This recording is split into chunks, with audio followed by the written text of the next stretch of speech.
ટિંકલી મોર, મને લાગે છે બધાને આપણા કાંડ વિશે ખબર પડી ગઈ છે કે આપણે ચુલબુલી ખિસકોલીને અનાથ કરી છે અને હવે એ લોકો આપણને મારવા આવે છે. હા, તું સાચું કહી રહી છે. ચલો આપણે જંગલ છોડીને જતા રહીએ. તેઓ ભાગવાનો પ્રયત્ન જ કરી રહ્યા હતા. ત્યાં જ બધા જંગલના જાનવરો ગુફામાં આવી જાય છે અને તેમને ભાગવાની કોઈ જગ્યા નથી મળતી. કાળુ કાગડા, તું તારી ચાંચ આ લોકોને મારી મારીને આમને મારી નાખ. બધા જાનવરો તે બંને જણાને મારી નાખવાના જ હતા. ત્યાં ચુલબુલી ખિસકોલીને આ નથી ગમતું અને તે બધાને કહે છે, ના, હું આમને મારીને મારા માતા પિતાના મૃત્યુનો બદલો ના લઈ શકું. મારા માતા પિતાએ લોકોની ભલાઈનું જ વિચાર્યું છે.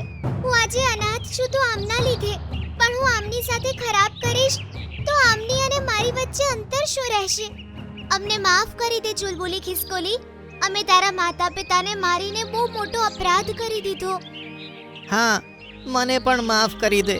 મને તેમનાથી ઈર્ષ્યા થતી હતી, કારણ કે દરેક જાનવર માત્ર તેમના જ ગુણગાન ગાતા હતા, જે અમને જરાય નહોતું ગમતું, અને અમે ક્રોધમાં આવીને ખૂબ જ ખોટું કરી નાખ્યું. પછી ચુલબુલી ખિસકોલી તેમને માફ કરી દે છે. તે અનાથ થઈ જાય છે, પણ તેના માતા પિતાની શીખવેલી બાબતો તેની સાથે હતી અને તે બોની ચકલી સાથે રહેવા લાગે છે. બોની ચકલી પણ તેનું ખૂબ જ ધ્યાન રાખે છે. ચુલબુલી ખિસકોલી પણ પોતાના માતા પિતાની જેમ બધાને મદદ કરવા લાગે છે.